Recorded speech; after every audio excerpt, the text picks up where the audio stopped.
അപ്പോൾ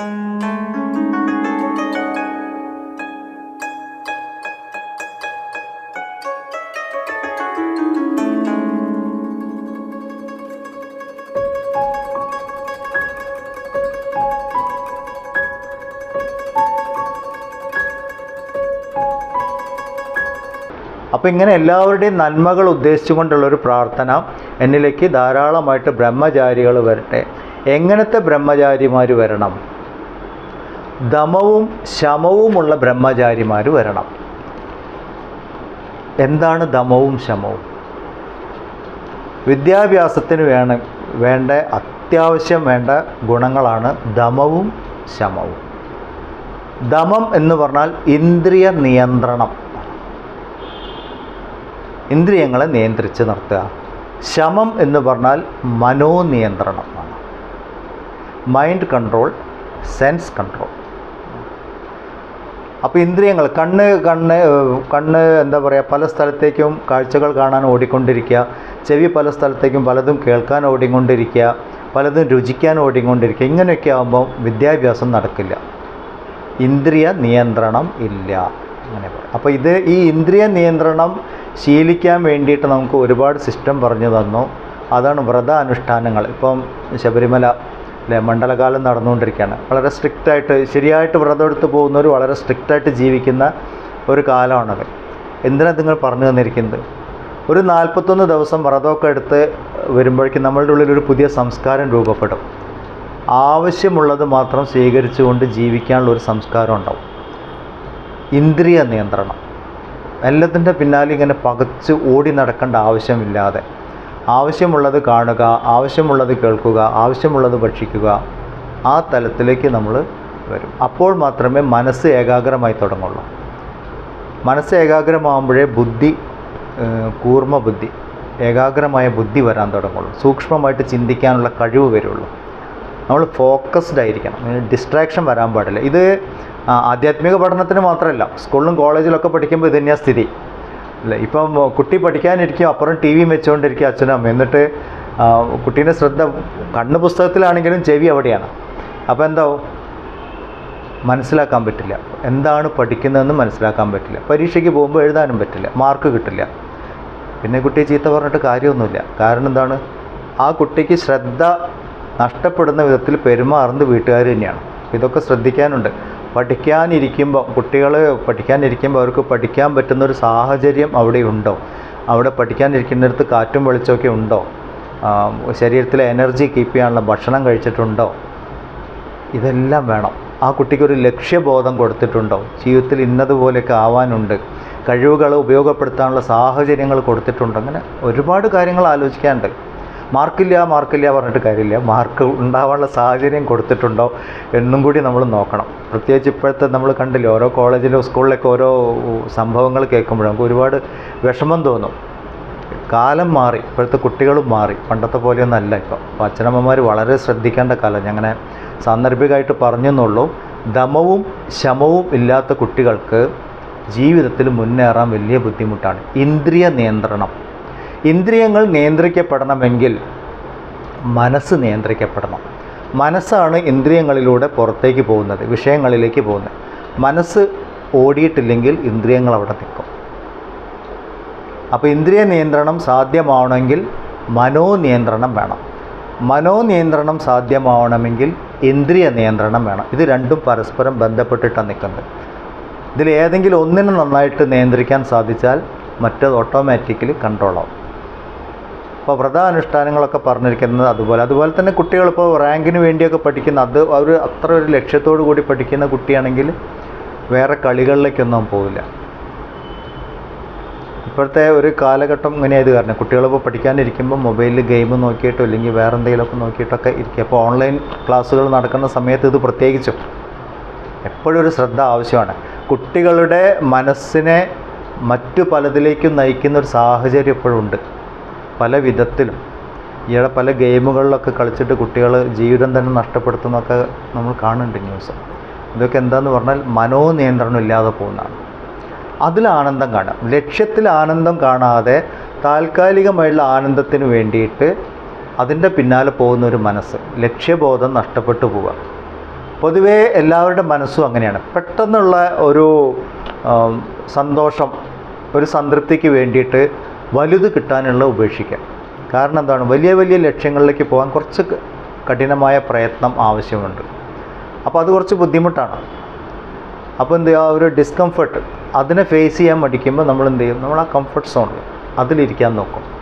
അതിലിരിക്കുമ്പം മനസ്സ് ആ വഴിക്ക് കൊണ്ടുപോകും. എന്താണോ താൽക്കാലികമായിട്ട് സുഖമായിട്ട് തോന്നുന്നത് അതിൻ്റെ പിന്നാലെ പോകും. അങ്ങനെയാണ് പലപ്പോഴും പലതിനും അടിമപ്പെട്ടു പോകുന്നത്. അപ്പോൾ പ്രത്യേകിച്ചും ശ്രദ്ധിക്കാനുള്ള, ഇപ്പോൾ ഈ ഗ്രൂപ്പിൽ ഇത് കേൾക്കുന്ന എല്ലാവരും, മിക്കവാറും എല്ലാവരും പേരൻസാണ്, കുട്ടികൾ പഠിക്കുന്നവരുള്ളവരാണ്. പ്രത്യേകിച്ച് ശ്രദ്ധിക്കാനുള്ളത്, കുട്ടികളെ മനോനിയന്ത്രണവും ഇന്ദ്രിയ നിയന്ത്രണവും ശീലിപ്പിക്കുക എന്നുള്ളത്. ഇതിത്തിരി ജപം, ധ്യാനം, ഇല്ലെങ്കിൽ അവർ പഠിക്കുന്ന വിഷയത്തിലേക്ക് ശ്രദ്ധ കേന്ദ്രീകരിക്കുന്ന വിധത്തിലുള്ള സാഹചര്യം ഒരുക്കി കൊടുക്കുക, ഇതൊക്കെയാണ്. ആധ്യാത്മികമായിട്ടുള്ള പഠനത്തിൽ ഷഡ് സമ്പത്തി എന്ന് പറയും, 6 ഗുണങ്ങൾ വേണമെന്നാണ്, എന്നാൽ ആ വ്യക്തിക്ക് മുന്നോട്ട് പോകാൻ പറ്റുള്ളൂ. അപ്പോൾ അതിൽ ഏറ്റവും ആദ്യം പറയുന്ന ഗുണങ്ങളിലൊന്നാണ് ശമം, ദമം. ശമം നമ്മൾ പറഞ്ഞു, മനോനിയന്ത്രണം. രണ്ടാമത്തെ ഇന്ദ്രിയ നിയന്ത്രണം. മൂന്നാമത് ഉപരമം, അല്ലെങ്കിൽ ഉപരതി എന്ന് പറയും. ശമവും ദമവും ഉണ്ടെങ്കിൽ മനസ്സ് ശാന്തമായി തുടങ്ങും. ആ മനഃശാന്തിയെയാണ് ഉപരതി എന്ന് പറയുന്നത്. ഉപരതി ആയി കഴിയുമ്പോൾ പിന്നെയുള്ളതാണ് തിദീക്ഷ. തിദീക്ഷ എന്ന് പറഞ്ഞത് ഏറ്റവും കൂടുതൽ വളർത്തിയെടുക്കേണ്ട ഗുണമാണ് തിദീക്ഷ. ഭഗവത്ഗീതയിൽ ഭഗവാൻ അർജുനോട് പറയുന്നത്, നീ തിദീക്ഷയുള്ളവനായിട്ട് മാറൂ, തിദീക്ഷയുള്ളവനായിട്ട് മാറുക. തിദീക്ഷ എന്ന് പറഞ്ഞാൽ അനുകൂലവും പ്രതികൂലവുമായ സാഹചര്യങ്ങൾ വരുമ്പോൾ മനസ്സിൻ്റെ സന്തുലിതാവസ്ഥ നഷ്ടപ്പെടാതെ സൂക്ഷിക്കുക. ലോകം പല വിധത്തിലാണ്. നമ്മൾ വിചാരിച്ച പോലെയല്ല ലോകം പോവുക. ലോകം വിചാരിക്കുന്ന പോലെ നമ്മളും പോകാൻ പാടില്ല. അപ്പോൾ ഇത് തമ്മിലൊരു സംഘർഷം എപ്പോഴും ഉണ്ട്. അനുകൂലമോ പ്രതികൂലമോ ആയ സാഹചര്യങ്ങൾ വന്നുകൊണ്ടിരിക്കും. സുഖവും ദുഃഖവും ലാഭവും നഷ്ടമൊക്കെ മാറി മറിഞ്ഞ് വന്നുകൊണ്ടിരിക്കും. അതിലൊക്കെ വരുമ്പോൾ അനുഭവം വേറെ, അനുഭവത്തിന് സാക്ഷിയായിരിക്കുന്ന ഞാൻ വേറെ, ഞാൻ സാക്ഷി മാത്രമാണ്. ഈ ഒരു ബോധത്തിലിരിക്കുമ്പോഴാണ് തിദീക്ഷ വരുന്നത്. അപ്പോൾ സാഹചര്യങ്ങൾ നമ്മളെ സ്വാധീനിക്കാതെ കടന്നു പോകും. അതിന് സാക്ഷി മാത്രമായിട്ടിരിക്കാം. പലപ്പോഴും തിദീക്ഷ ഇല്ലാത്തവരാണ് ജീവിതത്തിൽ പതറി വീണു പോകുന്നത്. ഒരു സങ്കടം വരുമ്പോഴേക്കും, ഒരു ദുഃഖം വരുമ്പോഴേക്കും ജീവിതം തന്നെ ഉപേക്ഷിച്ച് പോകുന്ന ആൾക്കാർ, തിദീക്ഷയില്ലാത്തവർ.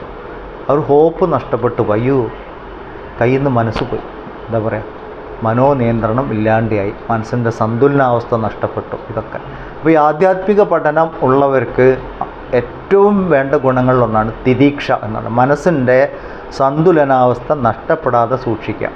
നമ്മളുടെ റോൾ മോഡലായിട്ട് നമ്മൾ കാണുന്ന, ഇപ്പോൾ ശ്രീകൃഷ്ണൻ, ശ്രീരാമൻ, ഇങ്ങനെ പുരാണങ്ങളെ, ഇതിഹാസങ്ങളിലൊക്കെ കഥാപാത്രങ്ങളെ, നമുക്ക് സ്വീകരിക്കാൻ പറ്റുന്ന കഥാപാത്രങ്ങളെ നമ്മളൊന്ന് പഠിക്കുകയാണെങ്കിൽ ഈ തിദീക്ഷ അവിടെ കാണാം. ഏത് സാഹചര്യത്തിലും ഈ മനസ്സിൻ്റെ സന്തുലനാവസ്ഥ നഷ്ടപ്പെടാതെ സൂക്ഷിക്കുന്ന ഈശ്വരരൂപങ്ങൾ. നമ്മൾ എല്ലാവരും ചോദിക്കും പൊതുവേ, നിങ്ങളുടെ ദൈവങ്ങൾക്കൊക്കെ ഒരുപാട് ദുഃഖമുണ്ടല്ലോ, നിങ്ങളുടെ ദൈവങ്ങൾക്ക് കഷ്ടപ്പാടുണ്ടല്ലോ എന്നൊക്കെ പറയും. അപ്പോൾ നമുക്ക് പറയാൻ പറ്റും, അതെ, ദുഃഖങ്ങളും കഷ്ടപ്പാടും മനുഷ്യജീവിതത്തിലുള്ളതാണ്. പക്ഷേ ദുഃഖങ്ങളിലൂടെയും കഷ്ടപ്പാടിലൂടെയും എങ്ങനെ കടന്നു പോകാം, മനസ്സിൻ്റെ സന്തുലനാവസ്ഥ നഷ്ടപ്പെടാതെ, ആ ആനന്ദം നഷ്ടപ്പെടാതെ എങ്ങനെ കടന്നു പോവാം, ഇതാണ് ഞങ്ങളുടെ ഈശ്വരന്മാർ ഞങ്ങളെ പഠിപ്പിച്ചു തരുന്നത്. ഇതാണ് നമ്മൾ പഠിക്കേണ്ടത്. അപ്പോൾ തിദീക്ഷ, ശമം, ദമം, ഉപരതി, തിദീക്ഷ. അടുത്തത് ശ്രദ്ധ. 5ാമത്തെ ഗുണമാണ് ശ്രദ്ധ. ശ്രദ്ധ എന്ന് പറഞ്ഞാൽ വേദവാക്യങ്ങൾ, ശാസ്ത്രവാക്യങ്ങളിലും ഗുരുവിൻ്റെ വാക്യങ്ങളിലുള്ള അടിയുറച്ച വിശ്വാസം. ശ്രദ്ധാവാൻ ലഭതേ ജ്ഞാനം എന്നാണ് ഭഗവത്ഗീത തന്നെ പറഞ്ഞത്. ശ്രദ്ധയുള്ളവനെ അറിവുണ്ടാവുള്ളൂ. അറിവ് അവിടെ ജ്ഞാനം എന്നുള്ള എല്ലാ വിധത്തിലുള്ള അറിവും, ബ്രഹ്മജ്ഞാനം വരെ ശ്രദ്ധ വേണം. അപ്പം ശാസ്ത്രവാക്യത്തിൽ വിശ്വാസം വേണം, വേദവാക്യങ്ങളിൽ, വേദോപദേശങ്ങളിൽ വിശ്വാസം വേണം. അത് സത്യമാണെന്ന് നമുക്ക് ബോധിക്കണം. ഗുരു പറഞ്ഞതിലും വിശ്വാസം വേണം. ഗുരു എന്ന് പറഞ്ഞാൽ ഗുരുവിൻ്റെ വേഷം കെട്ടിയ ആൾക്കാരല്ല ഗുരു, യഥാർത്ഥ ഗുരു, ആത്മജ്ഞാനിയായിട്ടുള്ള, ബ്രഹ്മജ്ഞാനിയായിട്ടുള്ള ഗുരു പറയുന്നത്. തൽക്കാല സമയത്ത് നമുക്ക് ഇഷ്ടപ്പെട്ടു എന്ന് വരില്ല പറയുന്നത്. ചിലപ്പോൾ ഗുരു എന്തെങ്ങനെ പെരുമാറുന്നത്, അവിടെയൊക്കെ പോക്കാണ് കാര്യങ്ങൾ എന്നൊക്കെ നമുക്ക് തോന്നും. കാരണം നമ്മളുടെ അറിവിൻ്റെ പരിമിതിയിൽ നിന്നുകൊണ്ടാണ് കാര്യങ്ങളെ മനസ്സിലാക്കുന്നത്. അതുകൊണ്ട് നമുക്ക് വേണ്ട വിധമൊന്നും കാണാൻ പറ്റില്ല. പക്ഷെ ഗുരുവിനറിയാം നമ്മളുടെ അകത്തെ കർമ്മവാസനകൾ എന്തൊക്കെയാണ്. അപ്പോൾ അതിനനുസരിച്ചുള്ള കാര്യങ്ങൾ പറയും, സേവനങ്ങൾ പറയും, ഇന്ന വിധത്തിലുള്ള ആരാധനാവിധികൾ പറഞ്ഞു തരും, ഉപാസനകൾ പറഞ്ഞു തരും. അത് കേട്ടിട്ട് അത് എൻ്റെ നന്മയ്ക്കാണല്ലേ. അപ്പോൾ അർജുനൻ പറഞ്ഞു യ ശ്രേയസ്യാം നിശ്ചിതം ബ്രൂഹി തന്മേ ശിഷ്യസ്തേഹം ശാതിമാൻ ത്വാം പ്രപന്നം. അർജുനൻ പറഞ്ഞു എനിക്ക് ശ്രേയസ്കരമായിട്ടുള്ളത് എന്താണോ അത് പറഞ്ഞു തന്നാലും എന്ന് പറഞ്ഞതുപോലെ ഗുരുവിൻ്റെ വാക്യങ്ങൾ എൻ്റെ ശ്രേയസ്സിനായിട്ടുള്ളതാണ്, എൻ്റെ ആത്യന്തികമായ നന്മയ്ക്ക് വേണ്ടിയിട്ടുള്ളതാണ് എന്ന് മനസ്സിലാക്കിക്കൊണ്ട് ജീവിക്കുമ്പോൾ ശ്രദ്ധയായി. അപ്പോൾ ശ്രദ്ധ എന്നുള്ളത് വളരെയധികം പ്രാധാന്യമുള്ളൊരു വാക്കാണ്. ഭഗവത്ഗീതയിലൊക്കെ ഒരു ചാപ്റ്റർ തന്നെ അതിനായിട്ട് മാറ്റി വെച്ചിട്ടുണ്ട്, ശ്രദ്ധയ്ക്ക് വേണ്ടിയിട്ട്. അടുത്തതാണ് 6ാമത്തെ ഗുണമാണ് സമാധാനം. ഈ 5 കാര്യങ്ങളും നമ്മൾക്കുണ്ടെങ്കിൽ നമുക്ക് നമ്മുടെ ഉള്ളിൽ നിന്ന് തന്നെ ശാന്തിയും സമാധാനവും അനുഭവപ്പെടും. അത് മാറാത്ത സമാധാനമാണ്. മറ്റ് സമാധാനങ്ങളൊക്കെ നമുക്ക് താൽക്കാലികമായിട്ടുള്ള സമാധാനമാണ്. ഇത് സ്ഥിരമായ ശാന്തി അനുഭവപ്പെടും. അതാണ് സമാധാനം എന്ന് പറഞ്ഞതിൻ്റെ അർത്ഥം. അപ്പോൾ ഈ ശമം, ദമം, ഉപരതി, തിദീക്ഷ, ശ്രദ്ധ, സമാധാനം, ഷഡ് സമ്പത്തി, ഈ 6 സമ്പത്തുമാണ് ഒരു ബ്രഹ്മചാരി ആദ്യം നേടിയെടുക്കേണ്ടത്. ബ്രഹ്മചാരി എന്ന് പറഞ്ഞ ഒരു വിദ്യാർത്ഥി ഏത് തലത്തിലാണെങ്കിലും, ആധ്യാത്മികമായ പഠനമായാലും ഭൗതികമായ പഠനമായാലും ഈ 6 ഗുണങ്ങൾ ഒരു വിദ്യാർത്ഥിക്ക് വേണം. എന്നാലേ ജീവിതത്തിൻ്റെ ലക്ഷ്യത്തിലേക്ക് എത്താൻ പറ്റുള്ളൂ. നമ്മൾ കുറേ ട്യൂഷന് പോയതുകൊണ്ടോ കുറേ ക്ലാസ് ചെയ്തുകൊണ്ടോ ജീവിതം രക്ഷപ്പെടണം എന്നില്ല. ഏറ്റവും ഏറിയൊരു നല്ല ജോലി കിട്ടുമായിരിക്കും. നല്ല ജോലി കിട്ടിയതുകൊണ്ട് ജീവിതം രക്ഷപ്പെടുമെന്ന് ചോദിച്ചാൽ ഇല്ല. നല്ല ശമ്പളം വാങ്ങുന്നവർ പലരും പല പ്രശ്നത്തിലാണ്. എന്തുകൊണ്ടാണ്? ബാക്കിയുള്ള കാര്യങ്ങളുണ്ടായില്ല. അപ്പം നമ്മളുടെ ഒരു ഹൈന്ദവമായ വിദ്യാഭ്യാസ രീതി ഉണ്ടായിരുന്നു മുമ്പ്. അതിൽ ഈ ഗുണങ്ങളൊക്കെയാണ് ആദ്യം പഠിപ്പിക്കുക. ഒരു വിദ്യാർത്ഥിയെ ജീവിതം നേടിയെടുക്കാൻ പ്രാപ്തനാക്കുക എന്ന് പറയും, യോഗ്യനാക്കി മാറ്റണം. കുറേ ഡാറ്റ ഫീഡിങ് അല്ല, യോഗ്യനാക്കി മാറ്റുക. ഇതിപ്പം നമ്മൾ പറയുന്നുണ്ട്, നമ്മളിപ്പോൾ ഉപനിഷത്ത് പഠിക്കുകയാണ്. ഉപനിഷത്ത് പഠിക്കുമ്പോൾ ഈ ആധ്യാത്മികമായ ജ്ഞാനം നേടിയെടുക്കാനുള്ളൊരു പ്രാപ്തി, യോഗ്യത നമ്മൾ നേടിയെടുക്കണമെങ്കിൽ ഈ 6 ഗുണങ്ങളും നമുക്ക് വേണം. അതിനെയാണ് ഇവിടെ ഋഷിമാർ എന്നിലേക്ക് ധാരാളം ബ്രഹ്മചാരിമാർ വരട്ടെ, 1 2 വന്നാൽ പോരാ, ധാരാളം വരണം, എല്ലാ ദിക്കിൽ നിന്നും വരട്ടെ എന്ന് പറഞ്ഞു. അതോ അവർ ഈ ഗുണങ്ങൾ നേടിയെടുക്കാൻ കഴിവുള്ളവരാവണം, ശമവും ദമവും ഉള്ളവരാവട്ടെ എന്ന് പറയാൻ കാരണം അതാണ്. ഇങ്ങനെ കഴിവുള്ള ആൾക്കാർ ആധ്യാത്മികമായ ജ്ഞാനം നേടിയെടുത്ത് സമൂഹത്തിൽ അത് പ്രചരിപ്പിക്കുമ്പോഴേ ഈ ധർമ്മം നിലനിൽക്കുള്ളൂ. അപ്പോൾ ധർമ്മ സംസ്ഥാപനം അത് നമുക്കൊക്കെ അതിൻ്റെ ഒരു എന്താ പറയുക, ഒരു നിയോഗമുണ്ട്. അതുകൊണ്ടപ്പോൾ ഇതൊക്കെ പഠിക്കാനുള്ള സാഹചര്യം വരുന്നത് തന്നെ. അറിയാനും അറിയിക്കാനുള്ളൊരു നിയോഗം നമ്മൾ ഓരോരുത്തർക്കും ഉണ്ട്. അപ്പോൾ പ്രകൃതി ഓരോരുത്തരായിട്ട് ഇങ്ങനെ തിരഞ്ഞെടുത്ത് അതിനുള്ളൊരു സാഹചര്യം ഒരുക്കി കൊടുക്കും. അതെപ്പോഴാണ് ഉണ്ടാവും? നമ്മളുടെ ഉള്ളിലെ കർമ്മവാസനകൾ അതിന് പക്വമാകുമ്പോഴാണ് ഈ വക സാഹചര്യങ്ങൾ രൂപപ്പെട്ടു വരിക. അതിൻ്റെ അർത്ഥം നമ്മൾക്ക് പ്രകൃതിന് കൂടുതൽ, ഈശ്വരൻ കൂടുതൽ ഉത്തരവാദിത്തങ്ങൾ തരാൻ പോകുന്നു. ധർമ്മ സംസ്ഥാപനത്തിൽ നമുക്ക് നമ്മളുടേതായ കുറേ റോളുകൾ ചെയ്യാനുണ്ട്.